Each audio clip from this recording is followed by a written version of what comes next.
ये जो आंदोलन आप सामने देख रहे हैं, चाय बनाकर इंजीनियर लोग कर रहे हैं एचईसी का, वो लिख कर रखे हैं what do we want missing CMD, how can we find him, तो लिखा एरर 404। दरअसल ये जो गूगल करते होंगे वो लोग समझ रहे हैं, ये लोग सीएमडी को खोज रहे हैं। गूगल कहता है एरर है अभी 404, क्योंकि पिछले कई वर्षों से ये लोग सीएमडी चिल्ला रहे हैं, पर ना तो सीएमडी का कोई अता पता है और ना ही कोई सिस्टम है। चाय पर चर्चा गंभीर हो रही है, हर राजनीतिक दलों में हो रही है, लेकिन खाली पॉकेट वाले जब चर्चा करेंगे तो क्या वो खाली पॉकेट उनके दिमाग में भी रहेगा या गंभीर चर्चा होगा, वो तो आपको बाद में पता चलेगा। फिलहाल मैं चर्चा इसलिए करना चाहता हूँ क्योंकि थोड़ा बहुत गूगल हम भी किए, रात में उतना समझ में नहीं आया, पत्रकारों के साथ अपनी समस्या भी है समय का। लेकिन एचईसी कुछ दिन पहले अपना ज़मीन स्मार्ट सिटी के नाम पर बेचकर पैसा कमाई थी। लगभग 700 एकड़ ज़मीन एचईसी ने स्मार्ट सिटी को दिया था, पर एकड़ 1 करोड़ रुपया के हिसाब से। हालांकि वो अलग डिबेट का मुद्दा है कि क्या सरकार ने उसका दोहन कर लिया एचईसी को मदद के नाम पे, रक्षा के नाम पे एचईसी की हत्या हो गई, कम पैसे में ज़मीन ले लिया, या फिर आपको लगता है कि वाजिब किया, वो अलग टॉपिक है। लेकिन जो वो पैसे भी आए तो वो पैसे कहाँ गए? जब एचईसी उससे पहले ये कहता था कि हमको 500-600 करोड़ रुपए की ही ज़रूरत है, तो फिर भी क्यों नहीं एचईसी अपने आप को फिर से खड़ा कर पाई? क्यों अभी भी इंजीनियर का 1 साल से अधिक पैसा नहीं मिला है, कर्मचारियों का पैसा नहीं मिला है, जो रिटायर कर गए उनका पैसा नहीं मिला है? हम ये जानना चाह रहे थे कि जो पैसा एचईसी को मिला ज़मीन बेच के स्मार्ट सिटी के नाम पे, वो पैसा कहाँ गया? आप लोगों को कुछ पता है? हमारे हिसाब से वो एक आभासी पैसा था, क्योंकि उस पैसा के मिलने से जो मॉडर्नाइजेशन होना था या फिर हमारे जो लायबिलिटी था उसमें कोई अंतर होना चाहिए था, लेकिन नहीं हुआ।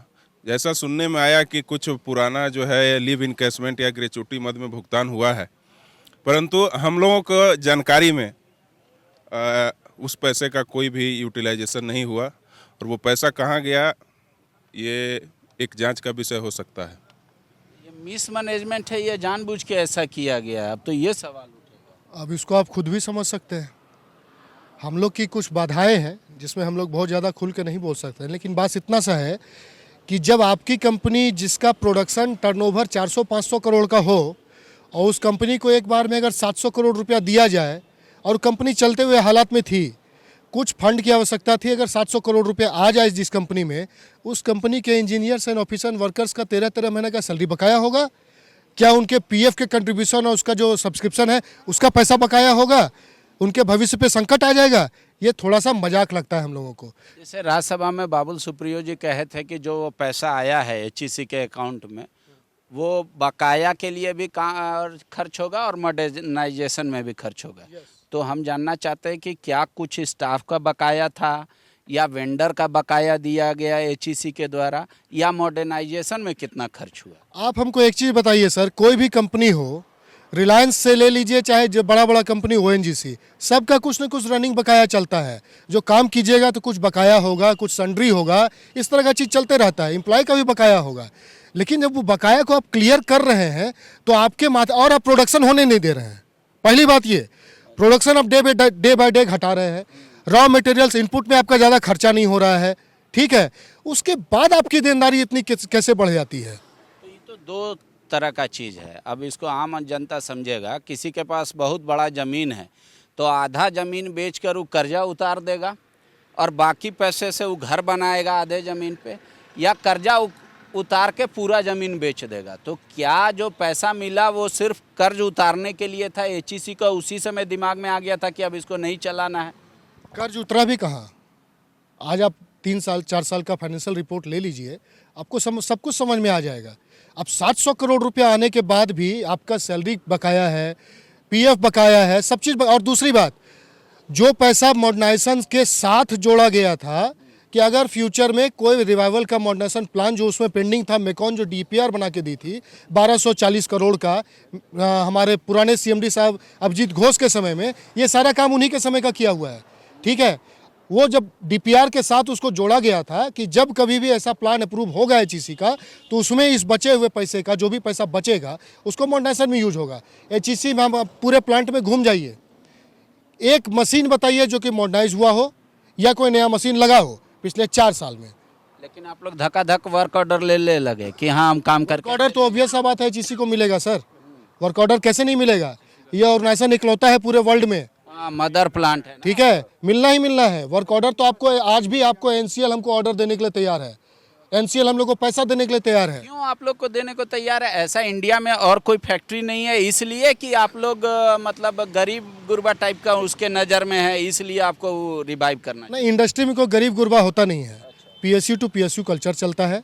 ठीक है, अब एनसीएल है, कोल इंडिया है, सेल है, उनके जितने भी यूनिट्स हैं सब एचईसी के द्वारा बनाए गए। ठीक है, हाँ, और दूसरी बात, सेल का मॉडर्नाइजेशन प्लान है 1.5 लाख करोड़ का, जिसमें एचईसी का उनको बहुत मदद चाहिए। क्यों नहीं मदद दिलवा रहे हैं एचईसी से उनको? सेल भी जमीन बेच रहा है अपना, वो इंडस्ट्रियल कॉरिडोर के लिए बेच रहा है, तो वो मार्केट रेट पे बेचने जा रही है। उनका पहला शर्त है कि जो पैनल रेंट है उस रेट पर हम जमीन देंगे। अब बात एचईसी पे आते हैं, ऑर्डर क्यों मिलता है इसको? 600 से करीब ऊपर आप सॉवेल सप्लाई किए हैं, ठीक है, 15 से ऊपर ड्रैगलाइन सप्लाई किए हैं, 25-30 के आसपास आपने 10 मरते मरते भी इतना हैसियत रखते हैं कि पूरे भारत में कोई और नहीं। हम मरे नहीं है सर, और मरेंगे भी नहीं, और कोई मारने भी आएगा तो उसको हम मारने भी नहीं देंगे अपने आप को। तो सीएमडी तो आपके 2 साल से लापता है, सिस्टम है नहीं, वर्क ऑर्डर 3 साल से आपके सीएमडी गायब है, वर्क ऑर्डर है, पैसा नहीं है। आप लोग के पास कहेगा कि भूखे पेट काम करो, वैसा कर नहीं सकता, मशीन में कुछ रिक्वायरमेंट है, तो आपको तो मरने के ही हाल पे छोड़ दिया गया। बिल्कुल मरने के हाल पे छोड़ा गया है, लेकिन जिस दिन किसी भी एम्प्लॉय का सैलरी अगर एक दिन भी डिले हुआ, उसी वक्त मैनेजमेंट कोई एक्शन क्यों नहीं लेती है? उसी वक्त सरकार एक्शन क्यों नहीं लेती है? तो सरकार को कंपनी नहीं चलाना है तो बताए ना भाई क्यों नहीं चलाना है? एचईसी को बंद करने से उनको फायदा क्या है और चलाने से उनको नुकसान क्या है, और क्यों नहीं चल सकता है कंपनी? बात सिंपल सा है कि आपके मनसा क्लियर होना चाहिए, किसी ऑर्गेनाइजेशन को लेकर के मैनेजमेंट का फंक्शन क्लियर होना चाहिए और ट्रांसपेरेंसी होना जरूरी है। अच्छा, एक चीज़ हम जानना चाहते हैं, आज तो आप केतली हाथ में उठाएं, आपका सैलरी कितना है? ऐसे मर्दों से उसका सैलरी नहीं पूछते हैं। देखिए, हमें ग्रॉस सैलरी, अगर मुझे सैलरी स्लिप में 73,000 मिलती है। इसके अलावा अदर बेनिफिट्स मिलती हैं, जैसे HRA वगैरह जो मिलती है, लेकिन सिर्फ कागज़ पे है ना। तो मुझे अकाउंट में पूरा 13 महीनों से मुझे क्रेडिट हुई है। वही हम जानना चाह रहे हैं कि आप लोग का फाइनेंशियल बैकअप इतना था कि 13 महीना आप लोग भी चुप रह गए। बिल्कुल। ये अब जब एकदम खाली पॉकेट हो गया है तो आप लोग लड़ रहे हैं। नहीं, फाइनेंशियल बैकअप मत कहिए, क्योंकि एचईसी शुरू से इतनी सैलरी देती नहीं। वो हम लोग 10 साल का एक्सपीरियंस है, तभी जाकर के मैं इस पोजीशन पे पहुंचा हूं, और मैं एक IIT से ग्रेजुएट रहा हूं, तो आप समझ सकते हैं कि मेरी सैलरी उतनी ज़्यादा नहीं है। हाँ, लेकिन बैकअप की जहाँ बात होती है तो समय समय पे मैं CPF लोन लेते रहा, अपने पैसे पे इंटरेस्ट भरते रहा, और इसी कई बार इस मुद्दे को लेकर के हम लोग मैनेजमेंट से बात किए कि अपने पैसे पर हम इंटरेस्ट क्यों भरे। तो मैनेजमेंट का इतना उदासीन और अमानवीय व्यवहार है कि आप समझ सकते हैं कि हमारी बातों को सीधे ठुकराने से, और उन्होंने गेट पर ताला लगा दिया कि हम अंदर आप लोग एलुमनी मीट में नहीं ना जाते हैं IIT का? नहीं तो कोई बच्चा अब IIT नहीं पढ़ेगा, NIT से नहीं पढ़ेगा, बोलेगा जब चाय बेचना है तो इतना गार्जियन का खर्चा करके क्या फायदा है कि नहीं? देखिए, पहले चाय बेचने के लिए नौबत आया है ना, तो चाय बेचने के लिए नौबत ऐसा डाला गया है। हमारे पास ऐसा नहीं कि आज भी हमारे कंपनी में पैसा नहीं आ सकता। आने के लिए पैसा आज भी है। वर्क ऑर्डर हमारे पास जब 1500 करोड़ का है तो पैसा क्यों नहीं आ सकता है? पैसा भी आया है, ऐसा नहीं। 271 करोड़ रुपया इस फाइनेंशियल ईयर में, पिछले लास्ट फाइनेंशियल ईयर में 271 करोड़ रुपये आया है। इस फाइनेंशियल ईयर में 150 करोड़ रुपये आया है, अभी करंट फाइनेंशियल का, अभी तक का मैं बात कर रहा हूँ। उसके बाद हमारे सैलरी मात्र बनती है 8 करोड़ रुपया पर मंथ अदर स्टेटरी खर्च में ही। तो ना हमारे सैलरी भी, ये सिर्फ मैनेजमेंट की उदासीनता के चलते हमारा हुआ है। जिसका गार्जियन नहीं है उसको घर कैसे चलाएगा? तो घर चलाने वाले गार्जियन चाहिए ना, ऐसा नहीं। आप रह के एक क्वेश्चन हमारे यहाँ से किए थे कि एचईसी इतना कमज़ोर होते इसके नहीं है, तो आज भी तो इंडिया में कोई भी कंपनी बना सकती है। हमारे एचईसी में जो अदर कंट्री में बनता है जो सामान, उससे हम 50% कम पैसा में हम लोग इसको देते हैं। जैसे क्वालिटी भी सेम। क्वालिटी उससे फार बेटर देते हैं। क्वालिटी आज इसरो का चंद्रयान जो लॉन्चिंग पैड हम लोग बना रहे हैं, अदर कंट्री में नहीं बनाने के लिए हुआ। पहले हम लोग क्या करते थे, अमेरिका से जा कर के हम लोग ऑर्डर लाते थे, चाइना से जा कर के हम लोग ऑर्डर लाते थे हमारे देश। लेकिन अभी एक तो 5 क्यूबिक जिसका बात कर रहे हैं, इंडिया में एक मात्र 2 कंपनियां, एक HEC है और दूसरा उराल मास है। उराल मास है, जो उराल मास बाहर की कंपनी है, वो आज हमारे इंडिया में उसी सामान को 5 क्यूबिक यदि हम लोग दे देंगे 100 बैल, तो उसको हमको दोगुने प्राइस में, दुगुने तिगुने प्राइस में देगा। लेकिन हम उससे 50% से भी कम रेट में देते हैं। तो यही है HEC। HEC सुई से जहाज बनाने वाली कंपनी है और इस कंपनी को अभी भी बचाया जा सकता है। ये मनसा रहेगा बचाने का। यस, इसके अब रुक जाइए, हम थोड़ा सेल वाला को धीरा दें, नहीं तो उन लोग का भी भविष्य अंधकार है हमको लग रहा है। सेल के जितने भी एम्प्लॉई हैं, आप लोग भी एक बार मैनेजमेंट के साथ बैठिए और इस मुद्दे को समझिए कि जो ज़मीन बिक रहा है उसका पैसा कहाँ कहाँ जाएगा, लिखित ले लीजिए, वरना पता चला कि वो पैसा भी खर्च हो जाएगा, सेल डेवलपमेंट नहीं करेगी। और मैनेजमेंट भी इस बात का ध्यान रखे कि सेल जिसके बुनियाद पर, HEC के बुनियाद पर आप अपना डेवलपमेंट चाहते हैं, तो HEC तो पहले ही विकलांग हो चुका है। अब आपको कितना डेवलप करेगा भगवान जाने। आप लोग का ये चलता रहेगा मिसिंग कंप्लेंट। नमस्कार, हमारा यही कहना है कि HEC को क्यों बचाया जाए, या HEC को जो है विभिन्न समय पर विभिन्न प्रकार का मदद किया गया, लेकिन हम इस बात से हम लोग जो है सो इत्तेफाक नहीं रखते हैं। बेसिकली जो ज़मीन है वो मार्केट वैल्यू सबको पता है और हमको कितना में मिला वो सबको पता है। तो प्रश्न ये है कि हमने HEC को मदद किया, HEC ने जो है गवर्नमेंट को मदद किया, या गवर्नमेंट ने HEC को मदद किया। तो समझ में आ गया दोहन। दूसरा मुद्दा है कि हमारे पास क्या है। हमारे पास इतिहास है और हमारे पास वर्तमान है। सारे कंपनी हमको दोबारा ऑर्डर दे रहे हैं। इस परिस्थिति में भी जो है सो हमारे पास आ रहे हैं। कितना का वर्क ऑर्डर होगा HEC के पास एक लमसम? HEC के पास अभी वर्तमान में 1500 करोड़ का ऑर्डर है, और ये 1500 करोड़ 1500 करोड़ का। और इसको पूरा करने के लिए आप लोग को कितना पैसा चाहिए? ये एक मतलब ये तो बदलते रहता है, लेकिन 60% के करीब में टोटल खर्च आता है। हाँ, एजम्पशन है। हाँ, एक एजम्पशन है कि 900 करोड़ के करीब में पूरा लागत आएगा। लेकिन इससे बड़ा मुद्दा है कि हमारे कस्टमर ये 1500 करोड़ वाले नए नहीं हैं, सब पुराने कस्टमर हैं, और वो इस परिस्थिति में भी हमारे पास इसलिए आ रहे हैं क्योंकि हम उनको गुणवत्ता देते हैं और कम पैसे में गुणवत्ता देते हैं। धन्यवाद। सेव HEC सेव नेशन, पता नहीं समझ में आ रहा हमको कि कहाँ जा रहा है इनका भविष्य। हालांकि ये लोग इस बात को डंके की चोट पे बता रहे हैं कि HEC में आज भी इतना ताकत है जो दुनिया के किसी भी कंपनी में नहीं होगा। हम हर चीज़ का मैन्युफैक्चरिंग कर सकते हैं, आधे रेट में दे सकते हैं, और क्वालिटी भी टनाटन।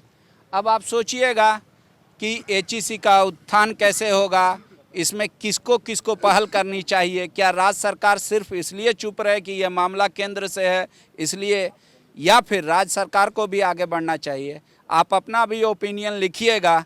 ज़रूरत पड़ेगी मोदी जी तो एक बार आप भी खोल के देखिएगा इसको कि क्या वाकई में HEC को पुनर्जीवित किया जा सकता है। इतना एकड़ का ज़मीन सिर्फ अगर दिख रहा होगा तो इनके चेहरे पर दरार जो पड़ रहा है वो भी देखिए। एक मुद्दा और जोड़ दीजिए, जो राज्य सरकार का मुद्दा है। राज्य सरकार के मुद्दा में कहिएगा ये कि RINL का प्राइवेटाइजेशन के अगेंस्ट में जब वहाँ की राज्य सरकार अपने विधानसभा में रेजोल्यूशन पास करके उसको बचाने का कोशिश कर सकती है, तो यहाँ की राज्य सरकार स्टेट का है वो? RINL आंध्र प्रदेश, राष्ट्रीय इस्पात वाइजैग स्टील प्लांट, राष्ट्रीय इस्पात निगम लिमिटेड का वाइजैग स्टील प्लांट, उसके प्राइवेटाइजेशन का जब बात हुआ था, केंद्र सरकार ने किया था, तो वहाँ बहुत बड़ा प्रोटेस्ट हुआ।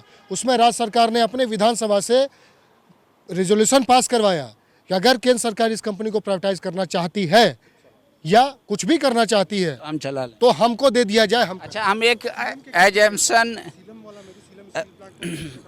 हम एक चीज़ जानना चाह रहे हैं कि क्या वाकई में राज्य सरकार इतना सक्षम है या कर सकती है, मतलब इस कंपनी को रन करा सकती है? बिल्कुल करा सकती है, क्यों नहीं करा सकती है। कोई राज्य सरकार में बैठा हुआ ब्यूरोक्रेट कंपनी चलाता है क्या? कंपनी तो उसका चेयरमैन, उसका एम्प्लॉई, उसका वर्कर चलाता है ना। और कौन चलाता है कंपनी को? क्या भारी उद्योग मंत्रालय से ही कंपनी चल रही है? यहाँ बैठे हुए CMD डायरेक्टर्स यही लोग ना कंपनी चलाते हैं सर, और कोई चलाता है आके? हम लोग नीति बनाते हैं, हम लोग नियम बनाते हैं, हम लोग प्रोडक्शन शेड्यूल बनाते हैं, हर तरीके से हम लोग सब चीज़ करते हैं। आपको एक सिर पे हाथ रखना है। रिवेन्यू तो आप ऐसे भी जनरेट कर रहे हैं HEC से, 100 करोड़ का सेल करेगा HEC, उसका एक सर्टेन पोर्शन ऑफ टैक्स तो अभी भी जा रहा है ना राज्य सरकार को 9%। ठीक है। हमको JK पिल्लई का याद आ रहा है बहुत जोर। वो बेचारे सुलभ थे CMD और बात भी करते थे। ये क्या करें, मतलब दिमाग में क्वेश्चन चल रहा है, ब्लैंक हो गए। जी बिल्कुल ब्लैंक हो गए हैं। केंद्र सरकार की जो अभी नीति है और जिस तरह से सारे PSUs को धीरे धीरे वो डाउन करते जा रहे हैं, PSUs के खिलाफ जो उदासीनता है उनकी, यही मूल कारण है जो आज HEC इस हालत पे आ गई है। बस अब हम अपनी बात को ख़त्म करेंगे। यहीं पे पता चलता है कि संसाधन की कमी नहीं है, नीयत की कमी है। नीयत कोई भी ठोस कदम उठाने की नहीं है, नीयत इन एम्प्लॉय और ऐसे मदर फैक्ट्री को ज़िंदा रहने की भी नहीं है। आप ज़रूर कमेंट लिखिएगा, ज़्यादा से ज़्यादा शेयर कीजिएगा, ताकि ये वीडियो और ये खबर उनके कानों तक भी पहुँचे जो इसके लिए ज़िम्मेदार हैं या कोई कदम उठा सकते हैं। शुक्रिया। विवेकानंद विद्या मंदिर स्कूल एक CBSE affiliated English medium coed school है। हम शिक्षा के साथ संस्कार देते हैं। TheFollowUp.in. Like, share and subscribe. www.thefollowup.in